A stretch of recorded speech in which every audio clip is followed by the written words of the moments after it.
Please welcome Hamza and Tzortzis to begin the debate.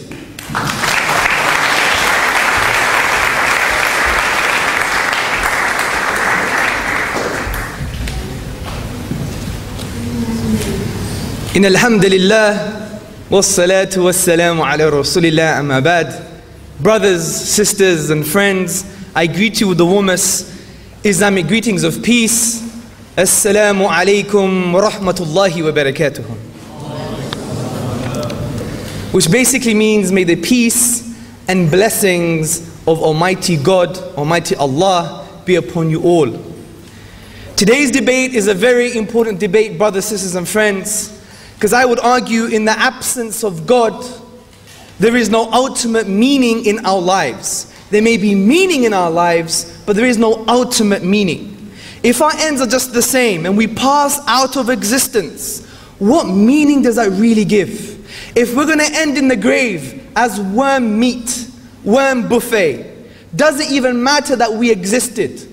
This is why the philosopher, Western philosopher, Arthur Schopenhauer, he said, I don't want the universe to exist. I didn't want it to exist, because he had this existential anxiety, this internal anxiety that the people of Norway unfortunately are suffering.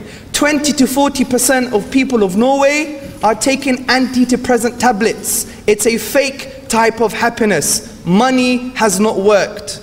Also, in absence of God, there is no ultimate value. If I lived my life as a devil and Dr. Güler lived his life as an angel, what difference does it make? We're still going to be dust. There's no ultimate value. Also, without God, there are no objective morals. We can't say this is 100% right and this is 100% wrong, because there is no foundation for morality. It's just social pressure, which makes it subjective and relative. This is why it's a very important debate. And in order to argue that God is a truth and not a fairy tale, I will use the following arguments. 1, the creation of the cosmos, the creation of the universe. Number 2, the design of the universe. And number 3, the miracle of the Quran, the miracle of the book of the Muslims. Now let's go to the first argument. Argument number 1, the argument from the creation of the universe. Now, brothers, sisters and friends, we have all asked the same questions. Where did the universe come from? Why does something exist rather than nothing? Now, since the universe had a beginning in time, for instance, according to modern cosmologists, the universe had a beginning at the Big Bang, also known as the hot standard model. As John Boslow, the author of Stephen Hawking's universe, states, the biggest misunderstanding about the Big Bang is that it began as a lump of matter somewhere in the void of space. It was not just matter that was created during the Big Bang. It was space and time that were created. So in the sense that time had a beginning, space also has a beginning. So in this light, there are only 3 possible explanations for the existence of the universe. Number 1, the universe came out of nothing. Number 2, the universe created itself. Number 3, or the universe has a creator or a cause. Now, let's take the first one into consideration, brothers, sisters and friends. We know the universe couldn't have come out of nothing, because out of nothing, nothing comes. This is why P.J. Zwart, in his publication About Time, states, if there is anything we can find inconceivable, is that it is something could arise from nothing. Also, we know that the universe couldn't have created itself, because that would imply a paradox. Can your mother give birth to herself? Can this whole auditorium create itself? Can I exist and not exist at the same time? Can the doctor exist and not exist at the same time? This is a paradox, a logical impossibility. Things cannot exist and not exist at the same time. This is why you cannot have self-creation. Therefore, the best explanation, brothers, sisters and friends, is that the universe has a creator or has a cause. But all we know from this argument is that there's a cause or there's a creator. We can't claim it's Allah, we can't claim it's Buddha, we can't claim it's Jesus, we can't claim any of the terms we have used approximately 3,800 names for God since 6,000 BC Sumeria. We've differed about God. God knows. That was supposed to be a joke. Please laugh. That's good. The joke's on me then. So, but if we use our reasoning, as the Quran says, the book of the Muslims, to use our minds, أَفَلَا تَعْقِلُونَ, do you not use your minds? We will come to the conclusion that this cause is in line with the Islamic narrative of God. For instance, since this cause created the universe, which includes time and space, it must be one. Because if we claim it's 2, if we claim it's 3, if we claim it's 300, if we claim it's 3,000, it creates far more questions than it answers. So the simplest explanation is the best explanation. This is a principle in philosophy called Occam's razor, which really means do not multiply entities beyond necessity, because you'll have a huge task of trying to answer more questions than you've answered. Also, it must be uncaused, because there is an absurdity of an infinite regress. Big words, I know. What does this really mean? Say, for example, I wanted to give Dr. Lars Güler a kiss on the cheek. That's another joke. So imagine I want to give him a kiss on the cheek, but I had to ask his wife for permission. And she says, you know what? I can't give you permission because the person behind me has to give me permission. And the person behind that person has to give that person permission. If that went on forever, will I ever give him a kiss? Unfortunately not. So this is the same case with the universe. The creator must be uncreated. The cause for the universe must be uncaused. Also, this creator, this cause must be immaterial, which basically means outside of the universe, outside of the material world. As the Quran says, لَيْسَ كَمِثْلِهِ شَيْءٍ. There is nothing like unto him. And the reason for this is because since this creator created space and time, and within space and time is the sum of all material, then it must be outside of space and time, which means it's outside of everything that's material. Most significantly, brothers, sisters, and friends, and this is very important, this creator, this cause must have a will. So it must be able to have a personal relationship with conscious beings in the universe. There's many reasons for this I'm going to articulate during the rebuttal or during the question and answers, but let me give you some points to consider. The reason this creator cause must be personal, because if it's eternal and uncaused, and it brought into existence an effect that began, it must have chose the universe to come into existence. And choice indicates a will, and a will indicates it can interact with conscious beings. This is very profound, because if you claim this cause is just mechanical, then all mechanical causes exist with their effect. But if this cause is eternal and brought into being the universe at a certain point, therefore it chose for the universe to come into existence. Another argument is, put your right hand up. That's proof that an immaterial cause can bring something into existence. Our minds are immaterial. So, this is in line with what the Quran says in the 112th chapter. The Quran says, قُلْ هُوَ اللَّهُ أَحَدٌ اللَّهُ الصَّمَدُ لَمْ يَلِدْ وَلَمْ يُولَدْ وَلَمْ يَكُنْ لَهُ كُفُوًا أَحَدٌ. As the Quran says, say, He is God, the one, the unique, the absolute, God the eternal. He begets not, nor was He begotten, and there is nothing like Him. So we have good reasons to believe that God exists.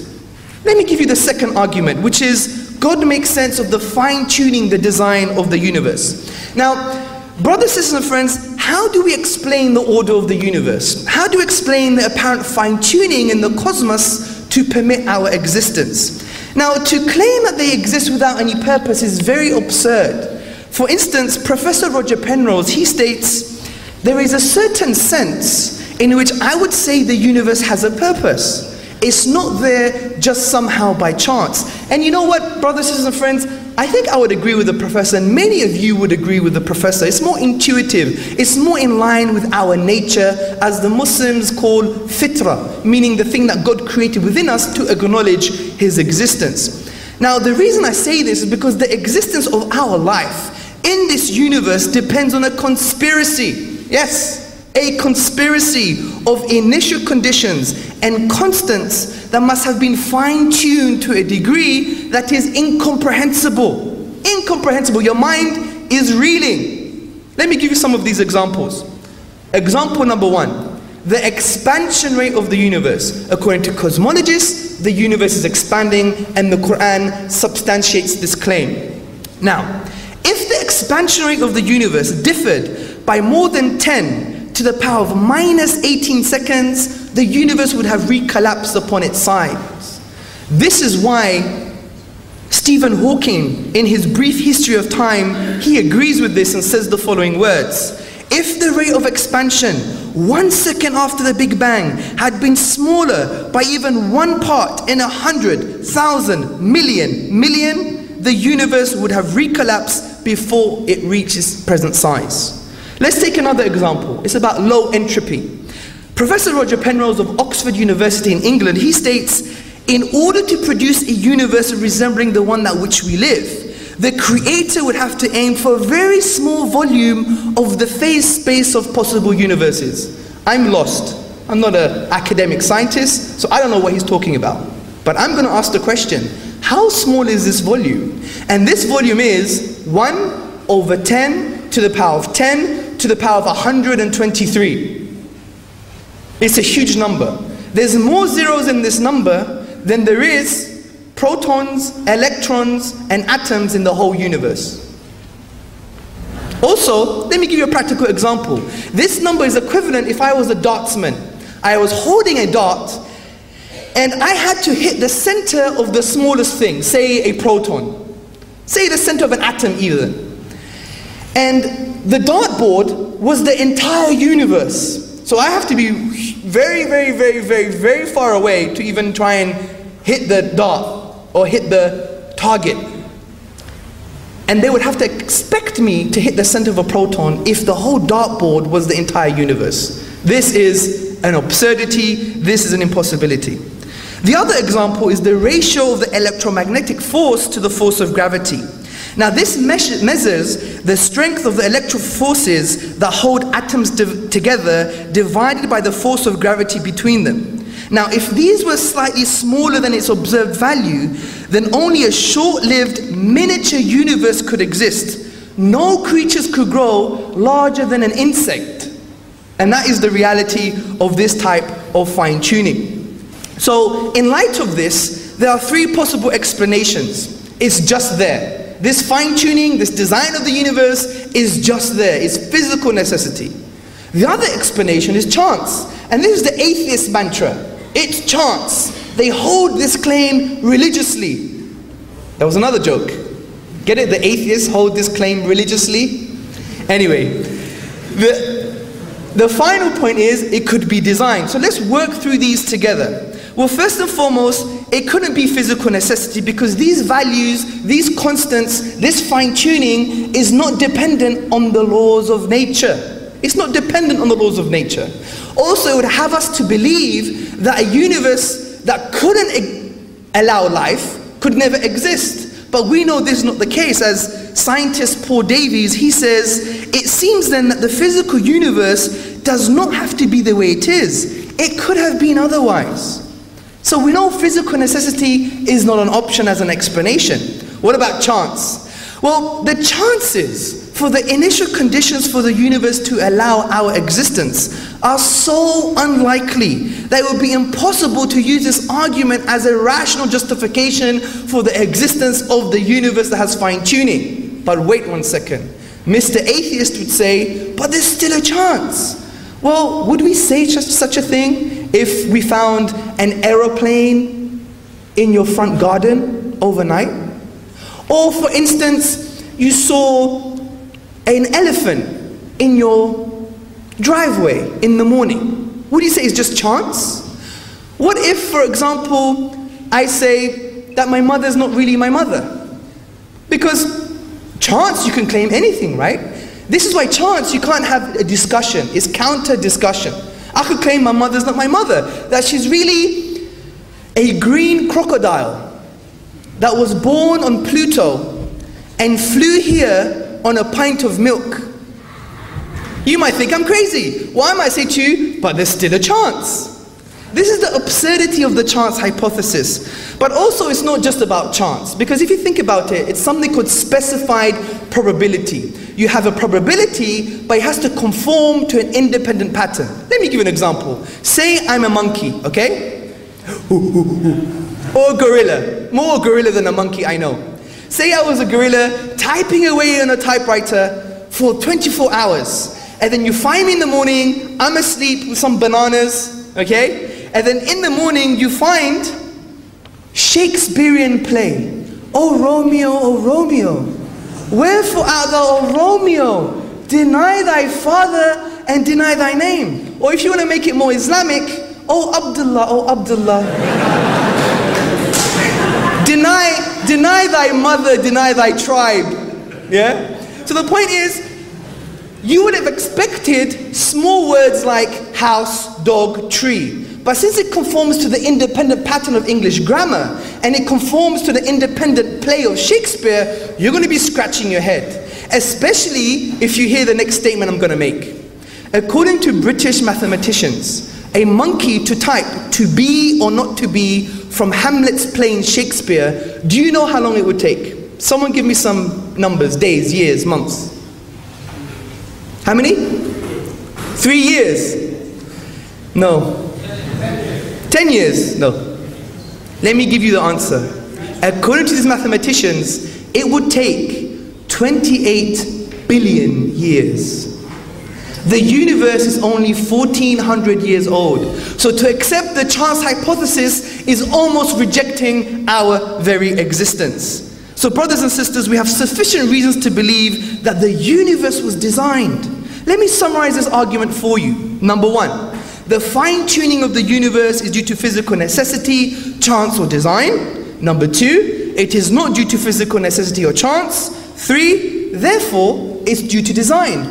And the Quran, the book of the Muslims, eloquently summarizes the design argument. It says, in the creation of the universe, and the alternation of the night and day, and the ships which sail the seas to people's benefit, and the water which God sends down from the sky, by which He brings the earth to life when it was dead, and scatters about in it creatures of every kind, and the varying directions of the winds, and the clouds subservient between heaven and the earth, these are signs for people who use their intellect. The Quran is a book that engages with the human mind. Now, before I get to the miracle of the Quran, let me talk about one main contention, main argument against this argument. And you can find it in Richard Dawkins' book, The God Delusion, on page 157 to 158. And he says, it's very interesting, this design argument. I really like it. But there's a problem. And the problem is, who designed the designer? Well, this is highly problematic because in the philosophy of science, the best explanation doesn't require an explanation. Let me give you an example. Say we all went on the moon. Hadda yallah, let's go. Yeah? We went to the moon and we were digging away. And you found some iPhone, some BlackBerry, some pottery, some arrowheads, some trainers, some sophisticated equipment, doctor's glasses, his watch, his beautiful t-shirt. Yeah? What would you conclude? That there must have been a civilization there. But wait 1 minute. Say Richard Dawkins comes along and he says, you can't claim such a thing. You don't know where they came from. You don't know their name. You don't know their color. You don't know anything about them. And then we would say, it doesn't mean our explanation is not the best explanation anymore. Because the best explanation doesn't require an explanation. Also, if you say the best explanation always requires an explanation, then we could say, what about the explanation for the explanation that explains the best explanation? But what about the explanation that explains the explanation that explains the explanation that explains the explanation for the best explanation? 1 minute. What about the explanation of the explanation that explains the explanation, blah, blah, blah, blah, blah? If we do this forever, we will never have any explanations, which undermines science itself. So this is not a very strong contention. Now let me go straight to the miracle of the Quran. Now first and foremost, a miracle is not defined as a violation of natural law. This is an old Western view, and it's an incorrect philosophical view on miracles. The Islamic philosophy or the Islamic thinking sees a miracle as an act of impossibility, which is more coherent. It makes more sense, because if you exhaust all possible explanations in the natural world, then it means you have to start looking for supernatural explanations. And it makes sense of God's existence. Now, I'm going to discuss the Quran in two ways. Historical statements that make it a miracle, and scientific statements that make it a miracle. Now let's go to the first one, the historical statements. Now the Quran mentions history, and it does it in a way for us to reflect, to think, to ponder about our universe, about our own existence, about anthropology, about civilization, to really understand our reality. Civilizations have come and gone. Let's not have this civilization arrogance, this liberal hegemony, thinking that we have the best ideas and we want to spread them across the world. But the Quran says, be wary. Other civilizations have come and gone. Your time is coming, and our time is coming. So think about our very existence. But also the Quran mentions history in a very specific way, in a way that I would argue defies nature. And let me tell you why. The Quran mentions a title for the leader of the Egyptians in two ways. In the story of Joseph, or Yusuf alayhi salam, the Quran mentions Malik, king, which means ruler, king, or sultan. But in the story of Moses, Musa alayhi salam, the Quran mentions the Pharaoh, or in Arabic, Fir'aun. And why does the Quran do this? Why does the Quran make this differentiation at 2 points in time? Because at the time of Yusuf, it was the old Middle Kingdom. At the time of Moses, it was the New Kingdom in the 14th century BC. And we know, according to the historians, if you could read the reference, the Encyclopedia Britannica. But why is this difference there? Especially since the Bible, which was existing at that time, never mentioned king, always mentioned Pharaoh. The Torah never mentioned king, always mentioned Pharaoh. The historians at the time never mentioned king, always mentioned Pharaoh. The historical knowledge at that time always mentioned king, always mentioned Pharaoh, never mentioned king.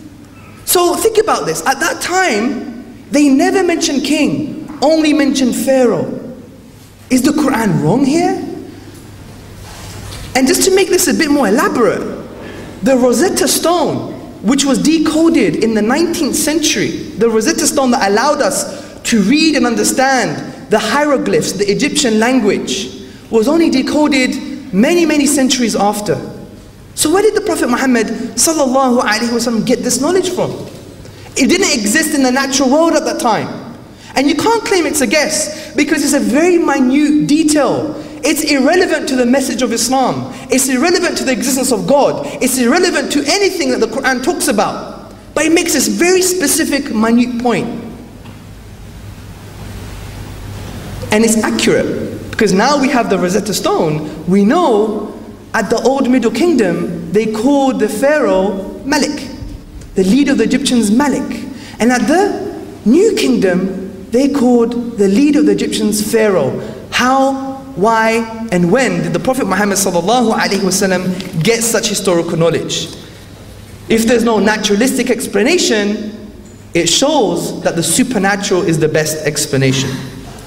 Now let me give you one of my favorite arguments now, something that the Islamic Education and Research Academy has studied for a while. And this is the embryology in the Quran.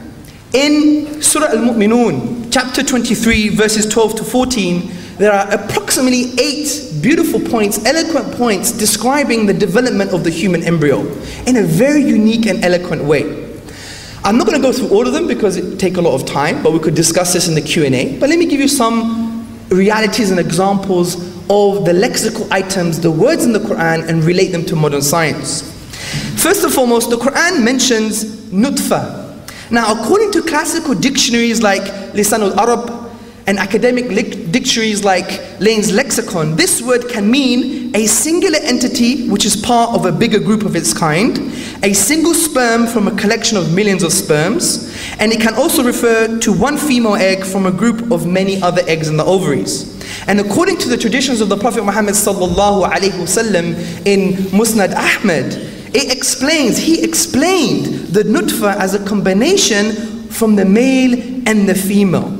And the Quran elsewhere in the previous chapter says the nutfa is a mingled substance. Now look at what the scientists have to say. Not Professor Keith Moore, which we've been using since the 80s. The scientists today, 2010, embryologists, Beverly, Kramer and John Allen, they say the human individual arises from the conjugation, the mixing, the mingling of two minute structures called cells, one from the mother and one from the father. These are called gametes. Together these gametes form a single cell, the zygote, from which the entire embryo, including its surrounding membranes, grows.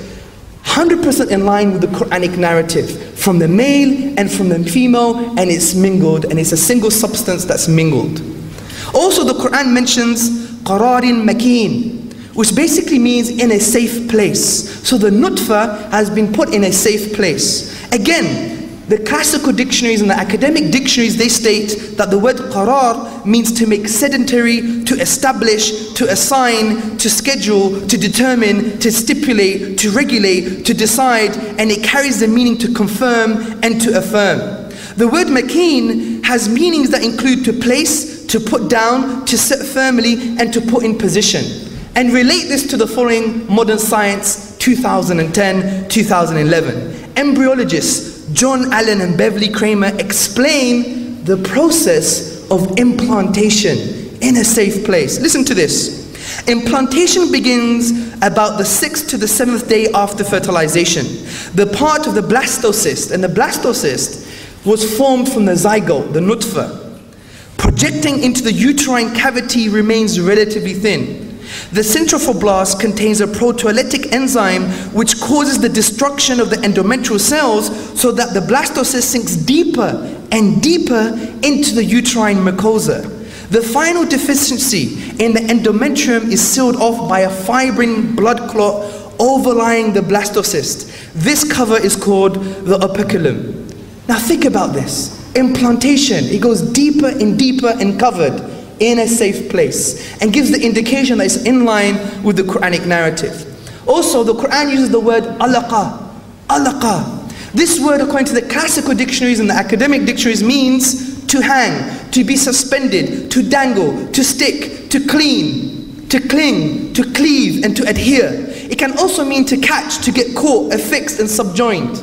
And it can also mean a leech-like substance that takes its nutrients from blood. Now the many meanings of this word, alaqa, correspond to modern embryology. This is particularly true for the various stages in the development of the human embryo. For instance, modern embryology clearly states that from day 15, the embryo is clinging or adhering to the connecting stalk. The connecting stalk. And it obtains its nutrients via contact with the maternal blood vessels. And listen to what embryologists Barry Mitchell and Ram Sharma have to say. They said, due to the rapid growth of the embryo during the 2nd week, there is a need for more efficient means of nutritional and gaseous exchange. This is achieved when the embryonic blood vessels of the chorion come into contact with the maternal blood vessels of the decidua. So this alaqa stage can refer to something that's clinging onto the connecting stalk, and you can see this, I have a book with you published in 2010 to indicate this, and also the blood vessels taking nutrients via the blood of the mother, just like a leech does. But also it's even more profound. The leech like substance actually could be seen not as just metaphorical, but actually as real. At day 21 to day 24, a very special thing happens to the embryo. It's called the folding of the embryo. And if you go to the academic medical pictures, which are online, type in day 21 or 24, you see the folding of the embryo. It looks just like a medicinal leech.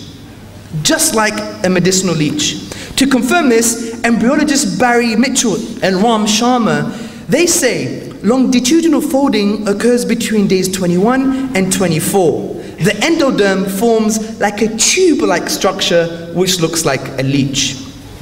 Also, and let's mention one of the penultimate stages. The Quran mentions فَكَسَوْنَا إِذَامْ لَحْمًا. فَكَسَوْنَا إِذَامْ لَحْمًا. Now, the word kasona means to clothe, dress, garb, and attire. This sentence means, and we clothed the bones with flesh, with muscle. So this word kasona means to clothe, dress, attire. It also carries a meaning to hang, to drape, to face, and to case. Also, the word flesh is lahm, and it means flesh or a small piece of meat and a fleshy type of thing. Now, John Allen and Beverly Kramer, the embryologists, they confirm how limb muscles are formed. And listen to this very carefully. Soon, after the cartilaginous models of the bones have been established, the myogenic cells, which have now become myoblasts, aggregate to form muscle masses on the ventral and dorsal aspects of the limbs. Think about this. They aggregate, fakasona, to encase, to cover, to wrap, to veil. A process that cannot be seen with the naked eye. And to reconfirm this, Barry Mitchell and Ram Sharma, they explain what happens. They say the myoblasts then migrate distally. They move and migrate distally, fakasona, to hang, to veil, to close, to encase. Over the muscle, over the bones to create muscle masses surrounding the developing skeleton. This is 100% in line with modern embryology. So, let's put this in context. There's a lot of science, but let's put this in context. How can we explain this in light of the fact that this is relatively new science? How can we explain when the possible technology didn't exist at the time?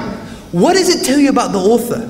Especially since the only embryology they knew was Aristotelian and accounts from Galen, the two physicians and philosophers at the time.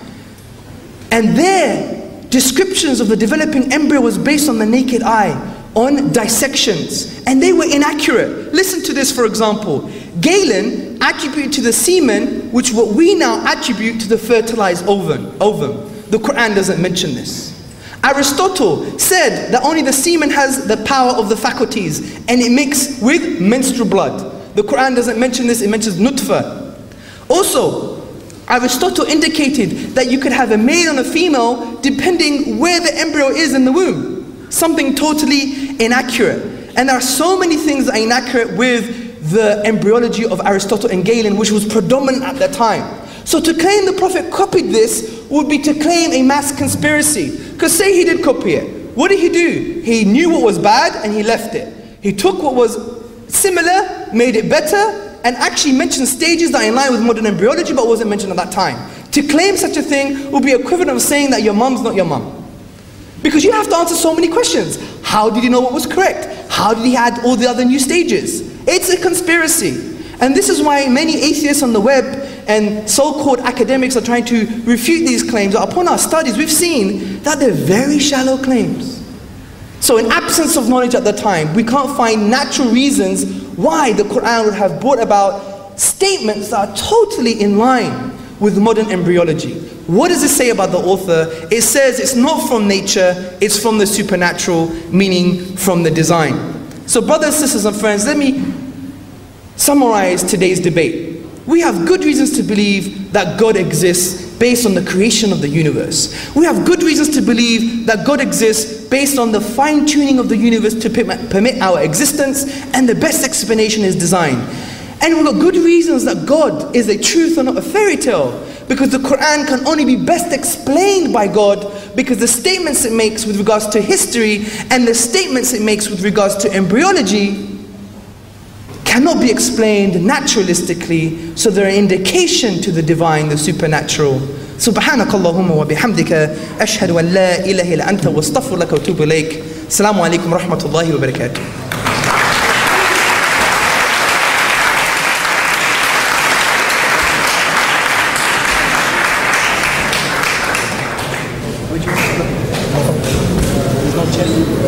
Jazakallah khair, Brother Hamza and Tzortzis. Now we will have